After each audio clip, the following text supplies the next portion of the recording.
Hey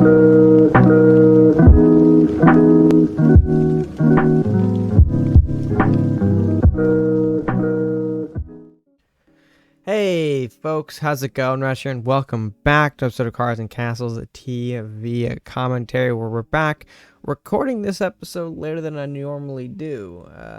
So apologies if things get mixed up in my words. Time has sort of escaped me over the last several months at this point, so you know, I'm finding it's weird to try and find time to record content for you guys. But don't worry, we're still on the YouTube grind. And of course, we're bringing you some fresh TV matches. So with that being said, let's go ahead and jump right in to match number 1. All right, and that game number 1 will be Gonzo 6491 taking on October's a green-white, taking on a red-yellow. Green-white, I always love to see those kind of matchups on the TV because usually they bring something to the table that's different from what you'd normally see, whether they're red, yellow, and burn, the school in green, yellow. It's a bit of a fresh mix-up, and it's always cool to see. So we're going to see a aggressive start here from October's. The coin into the thief is a really bizarre play to me. Considering that it's very easy to just allow your opponent to swing in with the lumberjack for a minuscule 1 point of damage, and then follow up the thief to get a lot of value. We'll still see the thief lumberjack interaction here, but it's a bit more unusual than we normally see it played out. Normally, you don't see lumberjack being moved in for the face up against pirates. At least that's the general rule. But here, October's kind of just blew his hand, kind of exposing that he did, in fact, have the thief ready to go here. And so he kind of just shotgunned it. A bit unusual, but we'll see if it pays off for him. Do see the +1 gold here, the draw from the lumberjack resulting in a cleric, which is a nice way to actually get some effective value here, cleaning off the elvish thief and then healing the remaining damage thanks to the cleric's ability here. Unfortunately, the cleric will not be sticking around the blacksmith into or powering up the injured Trent, which we're going to see 2 of now, enough to easily clear off the cleric from the board. We'll see a flying books here in response. Unfortunately, not the correct area to put it. Yeah, we'll see here. He's going to get punished for this armory moving in. At least I'm going to trade, but he does lose out on double draw here. Gonzo placed it a little too far out, meaning that closer Trent did have enough reach to kill it, unfortunately. We'll see a Flame Shield Cleric combo here, though. Cleric returning to the board here, getting the heal on itself, which is pretty important. Neutralizing that threat of the injured Trent pretty effectively here.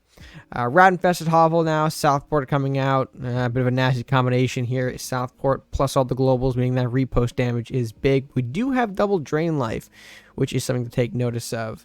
I don't like here how Gonzo decides to go in for the trade, though. Maybe in his mind he's thinking that if he can kind of clear out October's resources, then he'll win in the resource game long term. But that was a pretty heavy loss. The cleric with the flame shield easily could have become a bigger threat if given the opportunity to kind of effectively drain life. But I think regardless, Gonzo maybe knew that the Salvo captain could have just traded. Again, a bit weird there, but I don't think that's what should have happened. I think Gonzo probably should have held that cleric where it was, or at least retreat it enough so that way we can focus on some of these drain lives, getting some value here, killing off the blacksmith or the armory. I think drain life can target anything. Yeah, it can. So could have cleared off either of the global buffs here while also powering up that cleric a bit further. But we'll see if Gonzo can bounce back here. We do see the primordial flame hit the board. The Manticore and Dragon Knight combination now as well. A bit of a tricky scenario. Manticore is always a pain in the ass to deal with, especially now since we're down a couple of burn cards. We just have the drain lives here. But Gonzo opting to kind of just go in for the unit side of things here. Pushing the primordial flame in with no hesitation. The White Knight up as well. Bestial Rage, Rampage, though, are the last 2 cards in October's hand, and that is going to be a very difficult order to fill here. That thing can reach, I believe, right now, so, well, obviously it can reach where it is, but still. Double Drain Life coming out, though, weakening the Wizard just a bit here. The White Knight, of course, trading into the Manticore, not killing off the Faithful Drake here.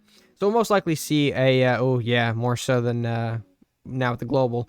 Wizard popping into the White Knight here, the Dragon Knight finishing off, the 5/6 Faithful landing on face, excuse me, giving Gonzo a run for his money. Lumberjack going to go ahead and pop in, though, popping at least 1 point of health off that Faithful Drake here. Blue Firebolt popping the Wizard, which I guess is the effective call here. You don't want that rampaging Wizard moving around too much. And I think we do have the Arbiter's Return here, so that is a good way for Gonzo to do a little bit of cleanup duty here. Maddie, unfortunately, not the card that I think Gonzo wanted to see off of that draw. 2 units being produced here, both of which being free to advance across the board here. Gonzo has to Arbiters here, unfortunately. It just is the right call. Unfortunately, he can only take out, well, he can take out the Maddie with that. Probably should have gone for the Faithful Drake, because it is just more damage long term. But, I mean, ideally, the Lich would have been the target, but Lich just out of Arbiter's range here, which is not great. Of course, now Rammer's moving up with the Blacksmith in tow as well. Kind of just making a big final push to end the game as quickly as possible here. We see Vampire coming out here, popping into the Lich here. Priest actually finishing off the Lich, hoping the freeze actually does some nice work all around. It actually kind of does. Freezes off the Faithful Drake and the Blacksmith, so now Rammer's not going to get a shot in. Faithful Drake also not going to get a shot in. Game's not over yet, and of course we see the Blacksmith. That is just not enough, but at this point, what else can we really do here? Claire gonna hit the board, sure, gonna kill off the Faithful Drake, it looks like. Does get a bit of health back here, but Rammers does connect still with a big old 6. And if he has a companion in that hand, it's most likely game over. Yeah, well, no, we don't have it yet, looks like. No companion draw there, so we still have a way to bounce back. Fear, could be some draw stuff. Gonna push that Blacksmith away into another Arbiter turn. Is actually pretty big here. Arbiter comes in, slaps one of these 2 armories down, clears off the Ramrus, and also weakens the rest of the board here. Pretty important. We'll see if Gonzo can use that as a way to bounce back, but I think October has too much on the board already. 3 globals, a Rout Hovel coming down. Centaur, there is finally companioning the board here, and of course, those 2 cards combined pretty much nullifying what Arbiter's Return did in the previous turn, so feels like this match not looking too good. We still have some time, but still, it's not great. Drain Life going to go hit the board, hitting the Centaur here. Blacksmith going to go ahead and get purged by the White Knight. Priest going to go ahead and finish off that Centaur so it doesn't deal any more damage, and we'll pass it back to October's. Honestly, another Centaur does, I think, end the game here, so does he have it is the question. No, he does not. Griffin and another Blacksmith. Not enough to do it, but obviously not going to go ahead and waste that Blacksmith here, charging it in. We don't want to do that quite yet. We do have a interesting scenario here. Burning the Blacksmith, not the initial thought. I guess this was kind of to push Griffin out of the way, but still, probably should have burned off the Armory in some cases, and then push the Griffin out of the way to kill off the Blacksmith ourselves, so that way we could have taken out 2 global buffs instead of just the 1. Doesn't matter though. A 3rd Armory coming down, the Cannoneer as well, and yeah, the sudden death will take away Gonzo's remaining life total here, castle health if you will, and he recognizes that, surrenders, and it is game over. Overall, nicely done from October's, securing the win with just the oppressive beatdown that is globals. I think we saw I think 3 of each global in this matchup. 3 Armory, 3 Blacksmith, and yeah, when they just kind of stack up together like that, it becomes a very difficult scenario to break. It really does. But with that being said, we do have more matches to get to, so let's go ahead and jump right in to game number 2.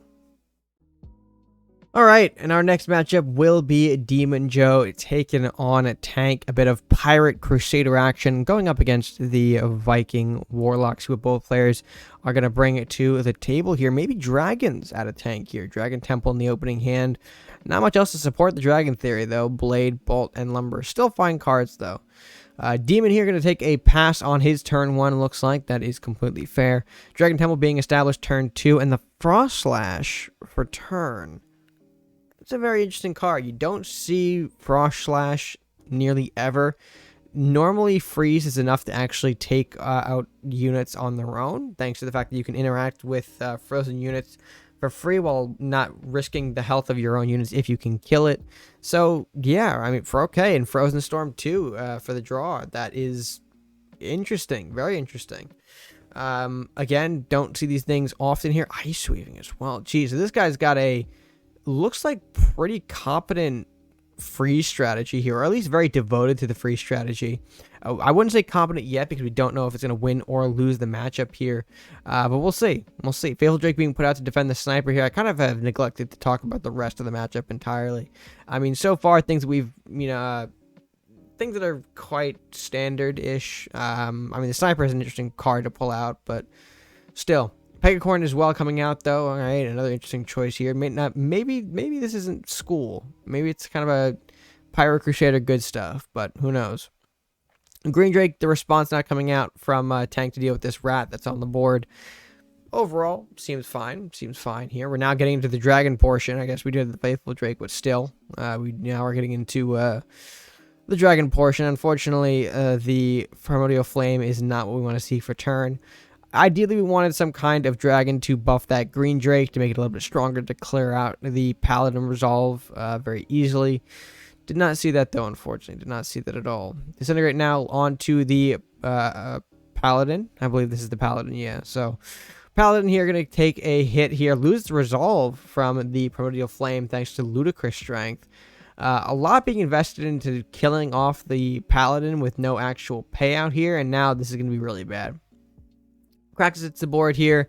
Green Drake and Paladin get a trade-off here. I mean, that was pretty much for free. Paladin had no further use, I think, to Demon, so makes sense here. Frozen Storm to try and kill off the Kraxus, but unfortunately, the Frost Slash was discarded as per the Frozen Storm cost. I think Kraxus had deflect anyway, so I don't think it would have mattered. But still, yeah, not exactly great here. Courthouse, Lumberjack, Elvish Thief. All right, so some smaller things, but still doesn't really resolve the issue of big Unga fucking Kraxus on the board. Dragon Knight going to go ahead and hit for 2 to kind of gain a small advantage in the castle health game. Don't think it really matters, though, considering Demon here is up incredibly on card advantage. His 9, I think nearly 10 card hand to the Tank's 0. So it'll be very interesting to see how Tank responds, if at all he can do something to pull out a W here. Serpent Witch, Sharpshooter, Thief, all advancing here. Ludicrous Strength not going to be helpful to him in the slightest. No card here is worth buffing at all, unfortunately. Looks like the Serpent Witch going to go ahead, take 4. Sharpshooter taking 4. The Lumberjack taking 3, thanks to that Fat Bar being played. Frog Prince as well. So much on the board. I think that has to be game. Yeah, Journey with no units on board, not great. So that is going to be DemonJo's win. Honestly, not too crazy of a match here, but it is a nice palate cleanser to kind of see some of these games after a while. Kind of interesting to see how people create decks and showing what exactly people believe are some good ideas. I mean, not to say that it's a bad idea. I shouldn't bash on the decks. Both players obviously have their strategies. Unfortunately, we just didn't see the freeze executed as well in this particular game. But still, it kind of shows that deck building is very unique from player to player. And sometimes your deck building might be a little bit rougher around the edges. All right, I feel like I shouldn't be talking too much. I feel like I'm bashing. It's the late night talk, and you can see. Anyways, game number 2 down, meaning 1 more to go. Let's go ahead, folks, and get into game number 3. All right, and game number 3 sees virgilmagus, I'm going to call him Virgil, going up against USBC, an old veteran of the game. Viking Pirate going up against Viking and Ninja. Let's see what both players bring to the table. Hello. Anyways, looks like there's some good stuff here from USBC. Can't really tell a game strategy as of this point. Oh, well, okay, maybe I do. There's a Shadow Slip, so bounce potentially in our future here. USBC opening with the Cultist. Virgil with the Lumberjack. Going to go ahead and start this game off pretty strong. Ooh. Winds of the North main deck here coming out of USBC. Okay. Interesting here.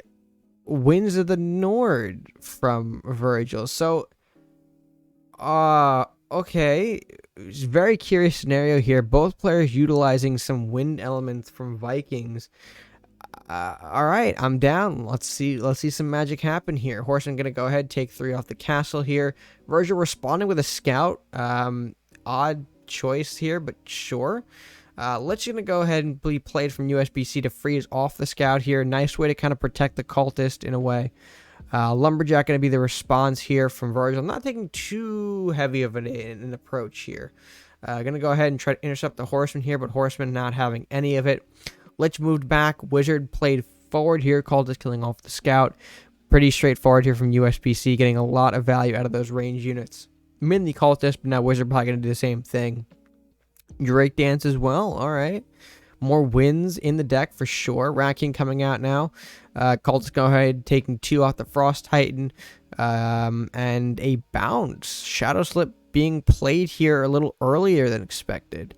We don't have Throne in our hand here. It might be in the deck. This is a bounce deck, but still, ideally, with all those rats being played, you may have wanted to utilize them in a better way here. Getting the buffs is always important.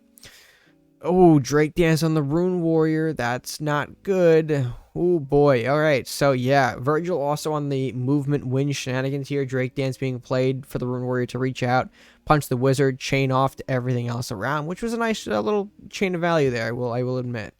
Shaman coming out though. Cultist will finish off the Rune Warrior. No big deal. We'll see if some of these rats are also played here to defend. Barbarian actually going to kill off the Frost Giant. No need for the rat defenders, but still playing some rats can't hurt. Getting them out of the hand to make sure that we don't fill up on hand size. It's also pretty important. Lumberjack going to go ahead and trade away with the Barbarian. Obviously get some draw here. Mugging finishes off the Cultist, which is probably much deserved here. That thing has been causing a problem all game. And Virgil responds with the Dwarven Sharpshooter. Horseman not going to come out here. Steve can snipe off the Sharpshooter. We cannot. We can dissipate it back to our hand if we want to, but actually no need. Drake Dance coming out on the Horseman. Running up, connecting to that Sharpshooter, taking off the board here very easily. Nice play from USBC there. We'll see how Virgil responds to this here. The rats, of course, being played. Frost Giant coming out. Scout as well here. Again with the Scout. I mean, man loves his basic Scout, I guess. And, of course, Frost Giant moving in to smack face. Obviously, with the Winds of Nord, the idea is that the castle gets closer, so that way your units can reach the castle quicker and deal a lot more damage to potentially end the game here. But we'll see if USBC can prevent that from happening. We do see the Lich Wind Mage combo pushing back and delaying that Frost Giant a bit more. But Virgil with the mugging, once again popping the Wind Mage here, playing another Rune Word to clear off the rat, and setting himself up for a nice little patch of damage here. Unless, Yenneroth. Yenneroth going to come out here and freeze off the board. Makes sense. I mean, at this point, you really don't have any other worthwhile plays to go for. So, and that's met with Ragnar. Hello, Ragnar. It's been ages since I've seen you in a competitive game here. Back to the hand you go. Yenneroth moving into the Rune Warrior there, clearing it off the board. Quite weak after an engagement, but still probably going to see the Frost Giant hit into it unless he has something cheap. Like a Faithful Drake, maybe. I don't know. Or a Rider. Rider works. Rider going to go ahead and delete the Yenneroth here. The damage, unfortunately, getting off the rat, probably the worst option on this board to connect to. Tough, but hopefully we'll manage. USBC with the Temple in hand now.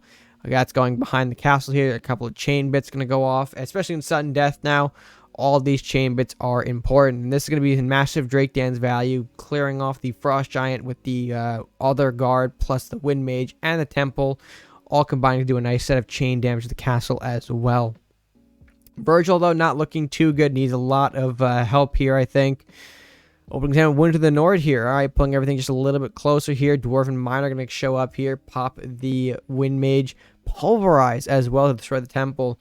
Very curious once again to see Pulverize being thrown in decks, but I guess if it works for people. Throne and Cultist, the draws for turn here. Not exactly the ideal, but it is what it is.